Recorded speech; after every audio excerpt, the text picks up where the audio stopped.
Hello guys, मेरा नाम है रवि। स्टडी ग्लो में आपका बहुत बहुत स्वागत है। दोस्तों, क्या आपने कभी सोचा था कि एक कंपनी आने वाले वक्त में इतनी बड़ी होने वाली है जो कि पूरे वर्ल्ड इकोनॉमी को पीछे छोड़ देगी? ये अब कल्पना नहीं है दोस्तों, ये अब सच हो सकता है, क्योंकि एक कंपनी है एनवीडिया जो इतनी तेजी से ग्रो कर रहा है कि आने वाले 10 से 15-20 सालों में वो पूरे वर्ल्ड इकोनॉमी को पीछे छोड़ देगी। यानी कि एक कंपनी उतनी ताकतवर है या उसके पास उतना पैसा है जितना पैसा पूरी दुनिया के पास है। दोस्तों, आज से कुछ साल पहले एक आर्टिकल छपा था जिसमें यह दिखाया गया था कि दुनिया का आधा पैसा सिर्फ 50 लोगों के पास है, 50 अमीर लोगों के पास है। लेकिन आने वाले वक्त में दोस्तों आप देखेंगे एक ऐसा आर्टिकल छपेगा जिसमें यह लिखा जाएगा कि दुनिया का पूरा पैसा, पूरे पैसे के बराबर एक कंपनी के पास है और जिसका नाम है एनवीडिया। दोस्तों, अगर यहाँ पे मैं हेडलाइन भी पढ़ूं तो if Nvidia keeps rising like this it will be bigger than the global economy. यानी कि एनवीडिया जिस तरीके से बढ़ रहा है आने वाले वक्त में ग्लोबल इकोनॉमी को भी ये पीछे छोड़ देगा।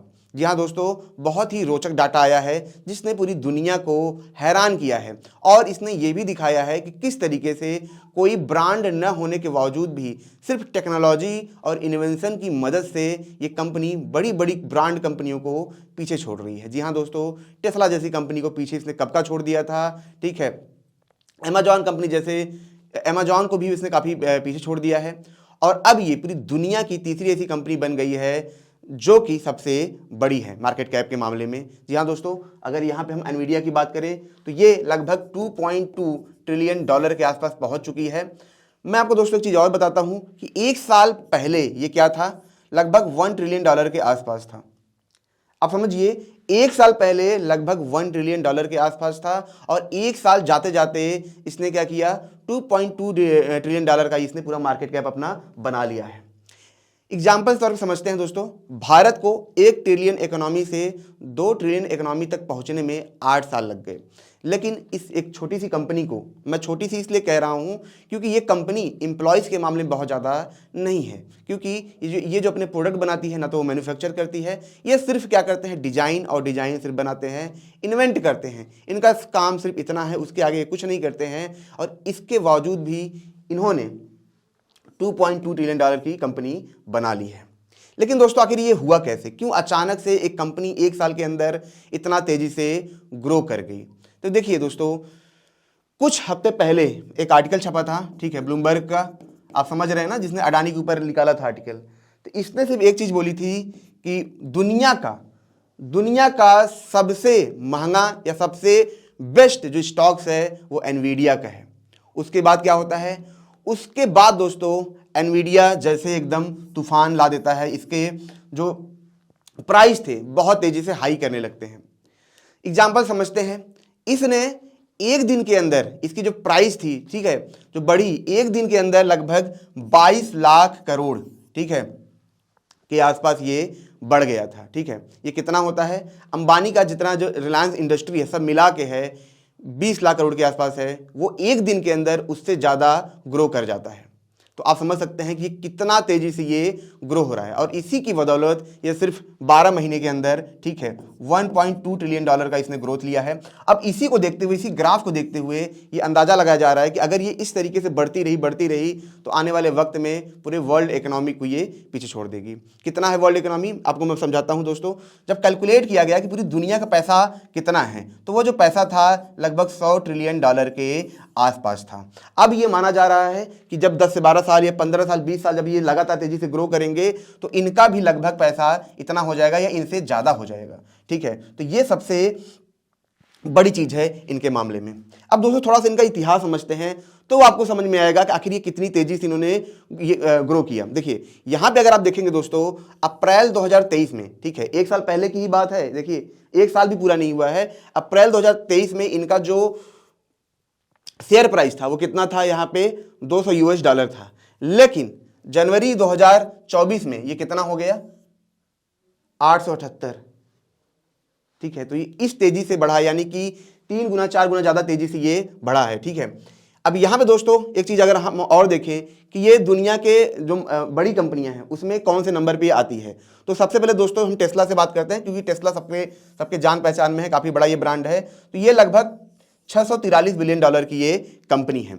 वहीं पे अगर हम दोस्तों मेटा की बात करें तो ये कितना है, लगभग 1233 बिलियन डॉलर की ये कंपनी है। अल्फाबेट, गूगल की बात करें, अल्फाबेट मतलब दोस्तों ये है कि इसके अंदर जितनी भी कंपनियां हैं, गूगल मैप, ये सब वो सब जितनी भी चीज़ें हैं वो अल्फाबेट के अंदर आती है। जैसे मेटा के अंदर फेसबुक, व्हाट्सएप, इंस्टा आता है, वैसे अल्फाबेट के अंदर सारी कंपनियां आती हैं। तो इसका जो मार्केट कैप है दोस्तों वो कितना है, 1.7 ट्रिलियन डॉलर, यानी कि 1700 बिलियन डॉलर के आसपास ये है। अमेजन की अगर बात करें दोस्तों, ये भी लगभग 1800 बिलियन डॉलर के आसपास है। अब यहां पे आप देखिए जो नंबर आता है एनवीडिया का, ठीक है, वो कितना है, लगभग 2 ट्रिलियन डॉलर के आसपास यहां पे है। उसके ऊपर है एप्पल और उसके ऊपर है माइक्रोसॉफ्ट। लेकिन आप जरा कल्पना करिए दोस्तों कि जिस एनवीडिया को सिर्फ 1 साल के अंदर इतना हाइक देखने के लिए मिला है, वो कितने वक्त तक इन दोनों से पीछे रहेगी। आप कल्पना करिए कितने वक्त तक, बहुत ज़्यादा 1 साल या 6-7 महीने, अगर इस तरीके से ये ग्रो करती गई, ठीक है दोस्तों। और इसी वजह से ये बहुत ही ज़्यादा एडवांस है। मैं आपको एक चीज़ अभी बताऊंगा कि सारी कंपनियां जो आप देख रहे हैं ना, Tesla, Meta, alphabet, Amazon, Apple, Microsoft, ये सारी की सारी कंपनियां इसी कंपनी के ऊपर डिपेंड है, ठीक है, इसी एनवीडिया के ऊपर डिपेंड है। बहुत आश्चर्य की बात है कि पूरी दुनिया इन कंपनी पे डिपेंड है। आपने कुछ दिन पहले देखा होगा कि जो अनुपम मित्तल थे, उन्होंने एक स्टेटमेंट भी दिया कि जो गूगल का है वो ईस्ट इंडिया कंपनी की तरह है, यानी कि हम ऐसे कह सकते हैं जो अमेरिकन कंपनी है वो ईस्ट इंडिया कंपनी की तरह है, यानी कि पूरी दुनिया भी दबदबा करती है, लेकिन ये खुद की कंपनियां एक कंपनी के ऊपर डिपेंड है। आप कल्पना करिए ये कितनी बड़ी बात है, और सिर्फ इन्वेंशन और चिप की वजह से, ठीक है। तो ये इसकी सबसे खास बात है। अब दोस्तों अगर यहां पे देखें कि 2014 तक इनका हाल क्या था, ये एकदम जीरो, मतलब इनका कुछ थे नहीं है, मतलब एकदम, जहां पे आप देखेंगे जैसे एप्पल के जो प्राइस हैं यहाँ पे आप देखेंगे 500 बिलियन के आसपास है, 600 बिलियन के आसपास है, ठीक है। वहीं पे माइक्रोसॉफ्ट जो है, अब उसका भी अगर आप देखेंगे तो ये भी लगभग 500 बिलियन के आसपास है। लेकिन अगर यहाँ पे आप देखेंगे, इनका ग्राफ आप देखेंगे, 2016 तक ये क्या है, एकदम लुल्लबटा ये जीरो है, ठीक है, ये कुछ अच्छा खासा काम नहीं कर रहे हैं। लेकिन 2016 के बाद आखिर होता क्या है दोस्तों, ये इतना तेज ग्रो करने लगते हैं और यहाँ तक पहुँच जाते हैं। तो समझ लेते हैं 2016 को, इस कहानी को समझ लेते हैं तो आपको समझ में आएगा। अगर आप देखिए पहले इस ग्राफ को समझें कि 2016 भी जीरो है, मतलब आप समझिए कि जो बिलियन डॉलर की बात हो रही है एकदम नीचे है। 2016 के बाद आप देखेंगे ये कंपनी राइज करना शुरू होती है, 300 बिलियन, फिर ये राइज करना शुरू होती है, ये 500 बिलियन कब पहुंचती है, अब देखिए 500 बिलियन पहुंचती है लगभग 2021 के आसपास, समझिए, ठीक है। 2 साल पहले तक ये 500-400 बिलियन के आसपास थी, और महज 2 सालों में ये कहाँ पहुंच जाता है, 2.2 ट्रिलियन डॉलर के आसपास पहुंच जाता है। सिर्फ कितने सालों में, लगभग 1.5 से 2 सालों के अंदर ये इतनी तेजी से ग्रो करता है। तो यही सबसे चौंकाने वाली बात है। देखिए दोस्तों एनवीडिया जो है, ठीक है, वो जीपीयू बनाता है। मैं अभी आपको समझाऊंगा कि एनवीडिया काम कैसे करता है, क्या क्या चीजें बनाता है, कौन कौन सी फील्ड में चीजें बनाता है। लेकिन उससे पहले दोस्तों हम थोड़ा सा शेयर समझ ले, ये जैसे ग्रो हुआ है इसको समझ लिए। 2016 का दोस्तों हम एक इवेंट लेते हैं, वो था क्रिप्टो करेंसी में हाइक आता है। क्रिप्टो करेंसी क्या होता है दोस्तों, आपको पता है, डिजिटल करेंसी होती है जिसको लोग खरीदते हैं और डिजिटल दुनिया में जाके परचेज करते हैं। यानी कि हम कह सकते हैं उसकी एक अलग दुनिया है जहां पे क्रिप्टो करेंसी का यूज होता है, जैसे बिटकॉइन हुआ, डॉग कॉइन्स हुआ, ऐसे बहुत सारे हैं, ठीक है। तो वो कॉइन्स में हाइक आता है, उनकी प्राइस बहुत तेजी से बढ़ने लगती है।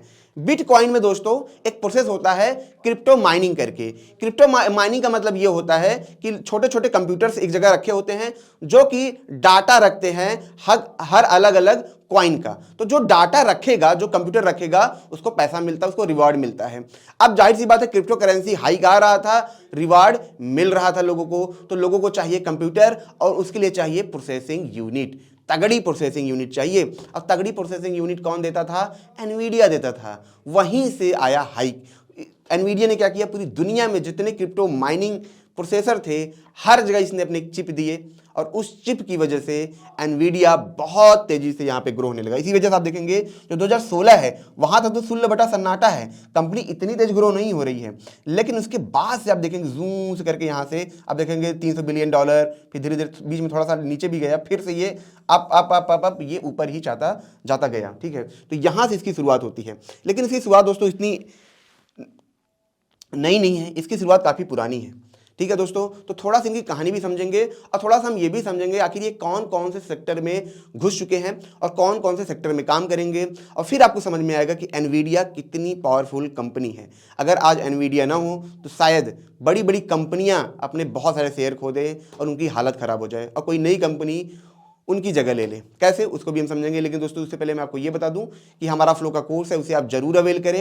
आप 2-3 साल से तैयारी करते हैं, इसके बावजूद भी आपका एग्जाम क्रैक नहीं होता है। वहीं पे कुछ लोग होते हैं जो फर्स्ट अटेम्प्ट में ही एग्जाम क्रैक कर लेते हैं। रिसर्चर ने जब ये रिसर्च किया तो उन्होंने देखा कि जो टॉप परफॉर्मर होते हैं, जो टॉपर होते हैं, एथलीट्स होते हैं, वो कुछ घंटों में जो काम कर पाते हैं उसके पीछे होती है फ्लो की स्टेट, यानी कि जब वो काम करते हैं तो फ्लो की अवस्था में होते हैं। और उन्होंने ये भी देखा कि इस फ्लो की स्टेट को हाई किया जा सकता है, यानी कि किसी भी इंसान के अंदर उतारा जा सकता है, यानी कि कुछ थेरेपीज के द्वारा, कुछ मेडिटेशन के द्वारा एक आम इंसान के अंदर फ्लो को पैदा किया जा सकता है। और इसीलिए दोस्तों इस फ्लो की कोर्स को हम इंडिया में लाए हैं महज 299 में, जब आप फ्लो 25 कोड आप यूज करेंगे। दोस्तों मैं आपको ये भी बता दूं कि यही कोर्स बाहर 30 से 40 हज़ार के बिकते हैं। ठीक है, कुछ लोग तो जैसे सिल्वा मेथड है, इसलिए लोग बाहर जाते हैं, वहाँ रहते हैं, आते हैं, तो आप समझ सकते हैं लाखों का खर्चा होता है। ठीक है, तो वही हम महज 299 में लाए हैं इंडिया में, तो इसे आप जरूर अवेल करें। अब दोस्तों एनवीडिया की बात करें तो ये जो कंपनी शुरू हुई थी दोस्तों 1993 में शुरू हुई थी। ठीक है दोस्तों, 3 दोस्त थे, जैनसिंग हुआन, ठीक है, कर्टिस प्राइम और क्रिस। ठीक है, तो ये 3 दोस्त थे। इन्होंने सोचा कुछ कंपनी शुरू करते हैं, क्या करें। तो इनको लगता है यार कि अरे जो कंप्यूटर हैं, जैसे आप कंप्यूटर देखते हैं, जब कंप्यूटर शुरू में आया था तो काफ़ी स्लो थे, गेम भी आने लगे थे, लेकिन जो कंप्यूटर थे वो इतने स्लो थे कि उस पर गेम खेलना बहुत ज़्यादा मुश्किल होता था। आपने देखा भी होगा जो ग्राफिक्स गेम आते थे तो कभी कभी जो कंप्यूटर आते थे उसमें काम कर नहीं पाते थे वो, क्योंकि उस टाइम पे सीपीयू यूज हुआ करता था। तो इन्होंने सोचा क्यों ना कुछ ऐसा बना जाए जिससे जो ग्राफिक्स की जो मोशंस हैं, ठीक है, जो बच्चे यूज करते हैं वो काफ़ी तेज़ी से काम करने लगे।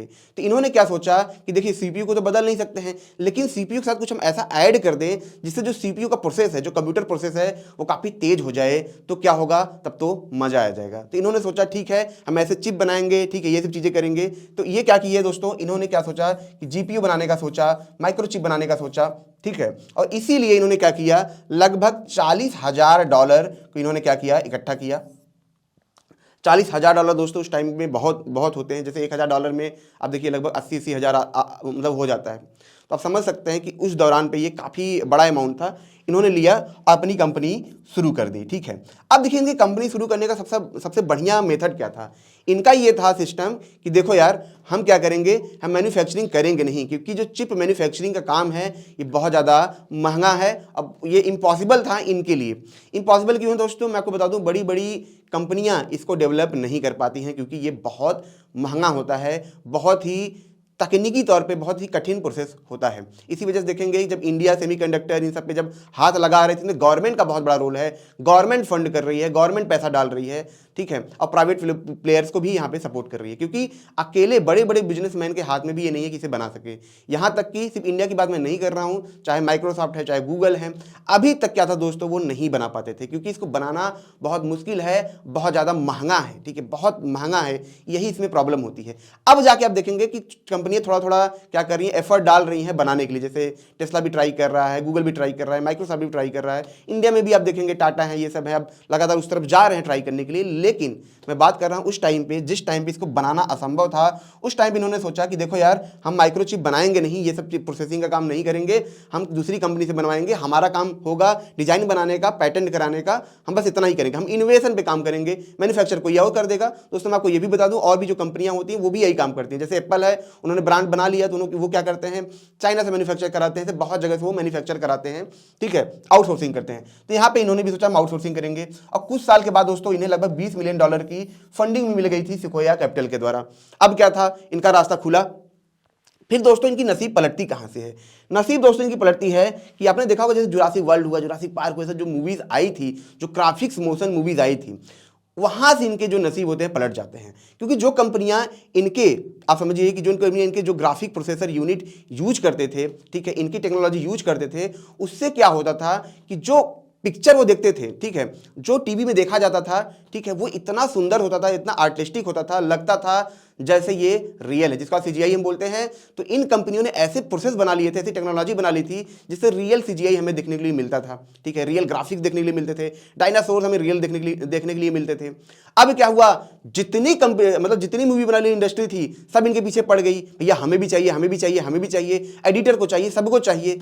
तो क्या हुआ कि इस वजह से इनकी डिमांड बढ़ी, ठीक है, इनके पास सप्लाई कम था, डिमांड इतनी ज़्यादा थी। अब वहाँ से इनकी कंपनी ग्रो होने लगती है। फिर आगे जैसे मैंने बताया कि इन्होंने क्या किया, जैसे जीपीयू हुआ, ये सब चीज़ें बनाने लगे, क्योंकि GTA गेम आपने देखा होगा, ठीक है। तो जो GTA गेम है आप देखेंगे वो क्या करते हैं, अपना डिवाइस बेचते हैं, अपना जीपीयू बेचते हैं, ठीक है, ताकि क्या हो, जो प्रोसेसर हो काफ़ी बेहतर हो जाए, ठीक है, काफ़ी अच्छे से काम करे, उसमें ब्लफिंग ना आए, ठीक है, तो वो बनाते थे। लेकिन इन्होंने क्या किया दोस्तों, इन्होंने अपने टेक्नोलॉजी को इतना बेहतर बनाया, इतना बेहतर बनाया कि गेमिंग में तो ये फाइट कर ही रहे थे, ये और जगह भी जाने लगे, ठीक है, और इंडस्ट्री में जाने लगे, ठीक है। आप देखेंगे बहुत सारे इंजीनियर होते हैं दोस्तों जो घर और बनाते हैं, डिजाइनिंग करते हैं, ठीक है, तो उसमें ये बहुत ज़्यादा काम आने लगा, ठीक है, बहुत सारी चीज़ों में ये काम आने लगा, जिसकी वजह से इन्होंने मल्टी वे में ये ग्रो किया और अलग अलग जगह पर ये जाने लगे। अच्छा दोस्तों, इनका अगर मैं नाम बताऊं, इसके जो सीईओ हैं, ठीक है, जेनसिन हुआंग है, ठीक है, इनका आपने देखा होगा इमेज, तो ये काफ़ी तगड़ा काम कर रहे हैं दोस्तों। अब दोस्तों हम ये भी देख लेते हैं कि आखिर ये कौन कौन से सेक्टर में काम करती है, और जैसा कि मैंने आपको बताया था कि लास्ट में मैं आपको बताऊंगा कि कैसे कंपनियां इसके ऊपर डिपेंड हैं। अगर ये ना हो तो शायद कंपनियों को बहुत बड़ी समस्या है और बहुत बड़ी दिक्कतें हैं। दोस्तों आपने कोरोना टाइम में देखा होगा एक चीज़ कि जो चिप नहीं आ रहे थे, तो इसकी वजह से जो डिजिटल प्रोडक्ट थे वो मार्केट में नहीं आ पा रहे थे, उनकी जो सप्लाई थी पूरी नहीं हो पा रही थी, और इसी वजह से दुनिया ने समझा कि हम कितना ज़्यादा डिपेंड हैं किसी एक कंपनियों पे, ठीक है। तो यहाँ पे दोस्तों अब अगर देखा जाए, सबसे पहले गेमिंग की बात करें, जैसे जो आज के टाइम में आप जितनी गेमिंग खेलते हैं, जो माइक्रोसॉफ्ट है दोस्तों, जैसे आपको मैं बताऊँ, वो भी गेमिंग के सेक्टर में बहुत काम कर रहा है, बहुत ज़्यादा वो पैसे लगा रहे हैं, बहुत ज़्यादा निवेश कर रहे हैं और ग्रो भी कर रहे हैं। तो माइक्रोसॉफ्ट दोस्तों जब गेमिंग के सेक्टर में जाता है तो वहाँ पे उनको जरूरत पड़ती है जीपीयू की, ठीक है, और यहाँ पे अगर दोस्तों मैं बताऊँ तो ये क्या करते हैं, उनको देते हैं और इसके बदले ये बहुत पैसा चार्ज करते हैं, $10,000 $20,000 एक एक चिप की ये क्या करते हैं, डिमांड करते हैं। अब मैं आपको दोस्तों ये भी बता दूं कि जो एक कंपनी जब ये काम करती है तो उनको ऐसे बहुत सारे चिप चाहिए होते हैं, 20,000 30,000 40,000 चिप चाहिए होते हैं। अब सोचिए कि इतने सारे चिप उनको चाहिए, ठीक है, तो ये सारे चिप ये देते हैं, फिर इसका सर्विस चार्ज है, बहुत सारा चार्ज है। अब सिर्फ माइक्रोसॉफ्ट तो है नहीं, ऐसी बहुत छोटी छोटी कंपनियां हैं गेमिंग की, वो सारी गेमिंग की जो कंपनियां हैं इनका यूज करती हैं, तो वहाँ से भी पैसा कमाते हैं और पूरी दुनिया को अगर हम कह सकें तो ये सप्लाई करते हैं। अगर आप अपना कंप्यूटर भी यूज करेंगे दोस्तों, उसमें देखेंगे छोटा सा आइकन लगा होता है एनवीडिया का, अभी जस्ट मेरे दिमाग में आया क्योंकि मेरे सामने कंप्यूटर पड़ा था, तो वहाँ भी आप देखेंगे तो दिखाता है कि हाँ इसमें जो प्रोसेसर माइक्रो प्रोसेसर जो लगे हैं वो एनवीडिया के यहाँ पे लगे हैं। अब दोस्तों यहाँ पे अगर देखें, जैसे मैंने बात किया था, ठीक है, जैसे इंटेल होता है वो बनाता है, वैसे एनवीडिया भी अपना बनाता है, ठीक है, लेकिन और जो कंपनियां बनाती हैं वो मेन अपनी कंपनी के लिए बनाती हैं, ये कुछ जगह क्या करते हैं, आउटसोर्स करते हैं, लेकिन ये जो कंपनियां हैं ये हर कंपनियों को सपोर्ट करते हैं, ठीक है, इसी वजह से ये काफ़ी बेहतर होते हैं। जैसा कि मैंने बताया दोस्तों यहाँ पे, ठीक है, क्रिप्टो माइनिंग, तो क्रिप्टो माइनिंग मैंने बताया था, ये जो प्रोसेसर होते हैं जो लगे होते हैं ये ऐसे ही होते हैं, बहुत सारे कंप्यूटर यहाँ पे लगे होते हैं, ऐसे चारों तरफ लगे होते हैं, तो वो सारे कंप्यूटर में भी इन्हीं का चिप ही यूज किया जाता है ताकि जल्दी से प्रोसेसिंग हो। क्योंकि जो क्रिप्टो होता है दोस्तों, जो पैसा एक्सचेंज किया जाता है, जब पैसा दिया जाता है कस्टमर को, तो उसमें क्या होता है 8 से 9 मिनट टाइम लग जाता है। ये उसकी बहुत बड़ा एक फ्लॉ है। जैसे अमेरिका की बहुत सारी रेस्टोरेंट हैं, ठीक है, वो क्या करते हैं, वो क्रिप्टो में पैसे लेते हैं, बोलते हैं आप क्रिप्टो में हमें दे दीजिए, हम ले लेंगे, कोई प्रॉब्लम नहीं है। तो जिसके पास क्रिप्टो है वो देने जा रहा है, तो वहाँ से उसको बहुत ज़्यादा टाइम लगता है। तो उस टाइम को बचाने के लिए हमें क्या चाहिए, अच्छी खासी तेज प्रोसेसिंग वाली हमें चिप चाहिए, और वो चिप ये देते हैं। यहाँ तक कि दोस्तों आप देखेंगे जो गूगल कंपनी है, तो गूगल कंपनी के अंदर आप सुनेंगे दोस्तों वो बहुत तेज़ी से सुपर कंप्यूटर पे काम कर रहे हैं, सुपर कंप्यूटर बना रहे हैं, ठीक है, डाटा एनालाइज कर रहे हैं। तो उस सुपर कंप्यूटर के लिए काम करने के लिए, जिसपे वो सुपर कंप्यूटर काम करेगा, डेटा प्रोसेस करेगा उस प्रोसेस के लिए क्या करते हैं, वो एनवीडिया का चिप लेते हैं। दोस्तों भी फिलहाल में गूगल जैसी कंपनी ये सब जान चुकी है कि हम ज़्यादा दिन तक इन पे डिपेंड नहीं रह सकते हैं, वरना क्या होगा, कल को बोलेंगे कि हमें पैसा बढ़ा के दो, हमें शेयर दो, तो उनको देना पड़ेगा क्योंकि उस पर डिपेंड है, ठीक है, तो इसलिए वो अपना खुद का बना रहे हैं। तो यहाँ पे दोस्तों वहाँ पे भी इनका चिप होता है। अब जैसे आप देखेंगे जो सुपर कंप्यूटर होता है, क्लाउड डाटा एनालिटिक के बारे में होता है, जो हमें मौसम के बारे में बताता है। सुपर कंप्यूटर बहुत हाई सुपर कंप्यूटर होते हैं, वहाँ पे भी इनके चिप यूज किए जाते हैं, ठीक है। तो इसी वजह से आप देखेंगे दुनिया के जितने प्लेयर हैं वो प्ले तो ऊपर ऊपर गेम खेल रहे हैं, लेकिन पीछे जो बैकबोन है वो इनका है, ठीक है। और इसी वजह से दोस्तों ये काफ़ी अच्छा कर रहे हैं। दोस्तों इनका फ्यूचर क्या है, फ्यूचर में ये क्या करने वाले हैं, यहाँ पे दोस्तों मैं आपको बताऊँ तो डीएनए सीक्वेंसिंग होती है। डीएनए सीक्वेंसिंग अपने आप में बहुत ही जटिल प्रोसेस होता है, जिसमें जो डॉक्टर होता है जब डीएनए सीक्वेंसिंग करनी होती है जिस मरीज की, उसमें उसको काफ़ी वक्त लगता है, डायग्नोज में काफ़ी वक्त लगता है उसके डीएनए की जानकारी लेने में बहुत वक्त बर्बाद होता है। अब मानिए कि एक डॉक्टर अगर दिन में 3 से 4 जो पेशेंट हैं, 2 पेशेंट हैं, उनका ही इलाज करेगा तो बहुत ज़्यादा पैसे नहीं कमा पाएगा। मान लीजिए 10,000 लेता है, जो भी लेता होगा वो।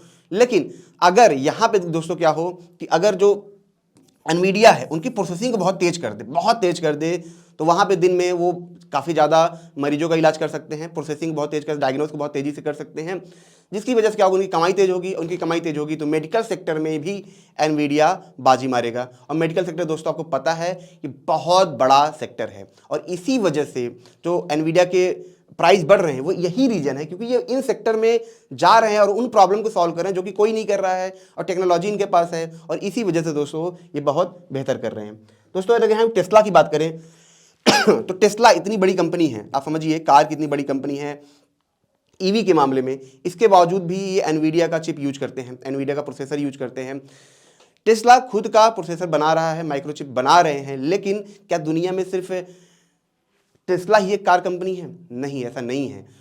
बहुत सारे प्लेयर हैं जिनको चिप की जरूरत पड़ेगी। भाई टेस्ला बना सकता है लेकिन हर कोई तो नहीं बना सकता है, और वो किस चीज़ में माहिर है, वो माहिर है अपना चिप बनाने में। तो इस वजह से जो छोटे प्लेयर हैं, बड़े प्लेयर हैं, वो सारा उनका चिप यूज करेंगे, तो उनकी डिमांड कभी भी कम होने वाली है ही नहीं। ठीक है दोस्तों, तो यहाँ पे भी अगर आप देखेंगे तो एनवीडिया बाजी मार रही है। अब चैट जीपीटी की बात करें दोस्तों, जितने भी आज एआई कंपनी है, आर्टिफिशियल इंटेलिजेंस जिसकी हम बात करते हैं, चैटबॉट हुआ, ये सब हुआ, तो ये तो भले ही चलते हैं आप ऊपर से देखेंगे, लेकिन इसके पीछे जो इनकी स्पीड है, क्योंकि आप देखेंगे चैट जीपीटी जो पूरा सिस्टम है ये क्या करता है, सेल्फ सिंकिंग करता है डाटा को लेके, तो इसमें बहुत ज़्यादा क्या होता है, प्रोसेस में टाइम लगता है। तो उस टाइम को तेज करने के लिए दोस्तों, ठीक है, प्रोसेस को तेज करने के लिए वहाँ पे भी ये क्या करते हैं, उनके पूरे चिप को यूज करते हैं, उनके पूरे सिस्टम को यूज करते हैं, और इसके लिए भी वहाँ पे ये बहुत ज़्यादा चार्ज करता है। यानी कि हम फेसबुक की बात करें, जितनी भी कंपनियां हैं वह सिर्फ और सिर्फ एक कंपनी के ऊपर डिपेंड हैं, और इसी वजह से आप देखेंगे कि उस कंपनी के पास डिमांड बहुत ज़्यादा है और वो सप्लाई नहीं कर पा रहे हैं, और इसीलिए उन्होंने एक डिसीजन भी लिया है कि हम एक अपनी नई फैक्ट्री खोलेंगे या नई कंपनी खोलेंगे, जो ताकि हम सप्लाई क्या करें, बढ़ा सके। और इसी को देखते हुए दोस्तों इनका जो मार्केट साइज है बहुत तेज़ी से बढ़ रहा है, और आने वाले वक्त में आप देखेंगे और भी तेज़ी से बढ़ेगा। फिर आप पूछेंगे सर ऐसा तो नहीं है कि जब कंपनियां अपना चिप बनाने लगेंगी तब क्या होगा? देखिए दोस्तों, जब तक ये कंपनियां अपना चिप बनाएंगी, ठीक है, मैं भारत की बात करूं या जो अमेरिकन कंपनी है, ठीक है, मैं सबकी बात कर रहा हूं, जब तक ये बनाएंगी इन्हें लग जाएगा 5 से 6 साल। देखिए चिप में क्या होता है दोस्तों, आप एक डायरेक्ट जाके हाई प्रोसेसिंग चिप नहीं बना सकते हैं आप शुरुआत थोड़े स्लो प्रोसेसिंग से करेंगे, फिर धीरे धीरे आप क्या करेंगे, ग्रो करेंगे, ठीक है, उसको पीक को अचीव करेंगे, आप एक साथ नहीं कर सकते हैं। तो उसमें क्या होता है, आपको लंबा वक्त लगता है, 5 से 6 साल, 8 साल, 5 से 6 साल 8 तक जब तक वो बनाएंगे, ठीक है, जो कंपनी बनाएगी वो पर्सनल अपने यूज के लिए बनाएगी, ठीक है, जैसे एप्पल बनाता है तो पर्सनल अपनी चीज़ के लिए बनाता है, हार्डवेयर जो भी बनाता है वो, तो जो कंपनियां बनाएंगी वो पर्सनल अपने यूज के लिए बनाएंगी, लेकिन जो एनवीडिया बनाएगा वो किस पे बनाएगा, वो उसको एडवांस लेवल पे बनाएगा। इसी वजह से बड़ी कंपनियां भले इनकी चिप ना खरीदे, लेकिन दुनिया में जो नई प्लेयर्स आएंगे, जो छोटे छोटे प्लेयर्स हैं, इनका यूज करेंगे, और इसी वजह से दोस्तों जो एनवीडिया है इतनी तेजी से ग्रो कर रही है। तो दोस्तों मैं आपसे एक सवाल पूछता हूं कि क्या एक कंपनी इतनी बड़ी होनी चाहिए जो कि पूरे वर्ल्ड के इकोनॉमी के बराबर पैसा रखती हो? क्या ये सही है या गलत है? आप मुझे आंसर में लिख के आप जरूर बताइएगा। और दोस्तों ये छोटा सा लेक्चर है, अगर ये आपको अच्छा लगा हो तो इसे लाइक करें, कमेंट करें, शेयर जरूर करें। मिलते हैं नेक्स्ट लेक्चर में। Thank you so much.